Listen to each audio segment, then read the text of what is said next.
મારા હેરને સુકાવવા માટે બબ્બે હેર ડ્રાયરની જરૂર પડી. तो चलिए शुरू करते हैं. આપણે બે સારી કામ welcome back to guys part 2. Finally હવે આપણું ફેશિયલ કમ્પ્લીટ કરી અને વારો આવી ગયો તો હેર સ્પા કરવાનો. એટલે આવી ગયા હતા આપણે હેર સ્પા ડિપાર્ટમેન્ટમાં હેર સ્પા કરવા માટે. એટલે અંદર જતાની સાથે આપણને મસ્ત મજાનો રૂમાલ ઓઢાડી અને સ્વાગત કર્યું અને પછી વર્લ્ડ કપની અંદર આપણે મોઢું રાખી અને અહીંયા હેર વોશ કરવાનું. એટલે ઠંડા પાણીની પહેલાં તો દીદીએ આપણે હેર વોશ કરી લીધું. અને આ દીદીને અહીંયા આપણા બ્લોગમાં આવવાની બહુ જ મજા આવતી હતી. દીદી કે મેડમ તમારા બ્લોગમાં અમને પણ લેજો, એટલે અમે અમારી રીતે અમને પણ ખબર પડે કે અમે કેવું વર્ક કરીએ છીએ. પછી તો એ દીદીને પણ આપણા બ્લોગમાં લઈ લીધા. અને દીદી જો તમે પણ આ બ્લોગ જોતા હોય તો તમને પણ અમારા બ્લોગમાં લઈ લીધા છે, તો કોંગ્રેચ્યુલેશન્સ. પછી તો ઠંડા પાણીથી હેર વોશ થઈ ગયું અને પછી અહીંયા દીદીએ શેમ્પૂ પણ લગાવી લીધું. અને અહીંયા જો મારી નાની બહેનને પણ મસાજ ચાલતું હતું. હેર શેમ્પૂ કરી અને પછી દીદી અહીંયા મસાજ પણ કરતા હતા ને બહુ જ મજા આવતી હતી.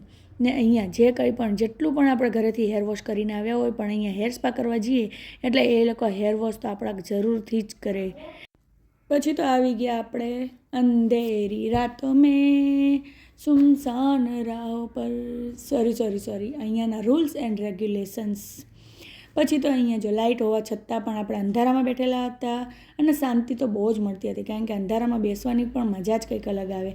પછી દીદીએ આપણા 4 પાર્ટીશનમાં હેરને કરી અને પછી અહીંયા ક્રીમ લગાવી હેર મસાજ કરી લીધું અને પછી અહીંયા હેડ મસાજ. પહેલાં હેર મસાજ પછી હેડ મસાજનો વારો. ને અહીંયા સાથે વાળને પણ બહુ જ મસ્ત મસાજ કરતા હતા.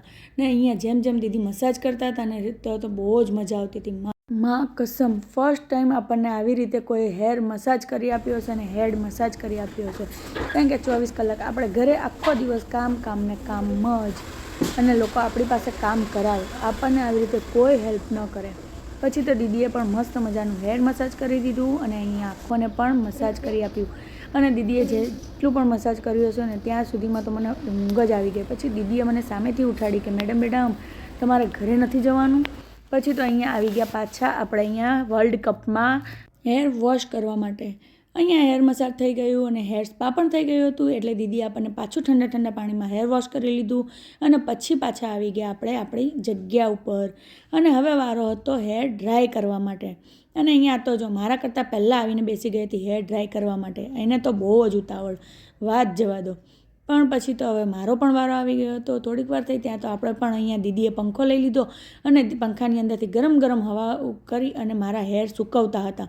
ત્યાં તો પછી મારા વાળ એટલા બધા ભીના હતા કે પછી એમાં બબ્બે હેર ડ્રાયરની જરૂર પડી વાળ સૂકવવા માટે. એટલે બંને દીદી લાગી ગયા હતા મારા વાળ ડ્રાય કરવા માટે. અને પછી તો ગાઈસ જો આપણું ફેશિયલ ને હેર સ્પા બંને વસ્તુ થઈ ગયું છે. તો જો મસ્ત સર્વિસ હતી, સર્વિસ સ્ટાફ ને બિહેવિયર બધું જ. આપણે ફર્સ્ટ ટાઈમ અહીંયા બોનેન્ઝામાં આવ્યા હતા. હું ભાગ્ય કોઈ દિવસ કશે જતી નથી મોટા સલૂનમાં, તો હું ફર્સ્ટ ટાઈમ આવી છું આજે. બોનેન્ઝાનું બહુ જ નામ છે, હવે તમને બધાને ખ્યાલ જ હશે. આપણે રિવ્યૂ પણ સારા હતા, રિવ્યૂ જોઈને જ આવ્યા હતા બોનેન્ઝાનું કે બહુ બોનેન્ઝા બધા જ કરે છે. અત્યારે ઇન્સ્ટાગ્રામમાં ખૂબ છવાયેલું છે બોનેન્ઝા. એના ઓનર છે ભાવિનભાઈ અને એમની સાથે એક બીજા છે, આઈ થિંક એમનું નામ મને નથી આવડતું. બટ જો પહેલી વાર આવ્યા હતા ને અત્યારે ઓફર ચાલે છે સારી એવી.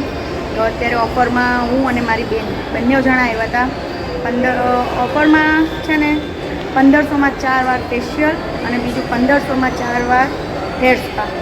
તો આપણે બંને સર્વિસ કરી છે, બંને લીધેલી છે, હેર સ્પા અને હેર સ્પા અને ફેશિયલ બંને. તો પહેલાં અત્યારે કરી એક વારનું, હવે બીજું સેકન્ડ ટાઈમ આવતા મંથમાં આવવાનું છે.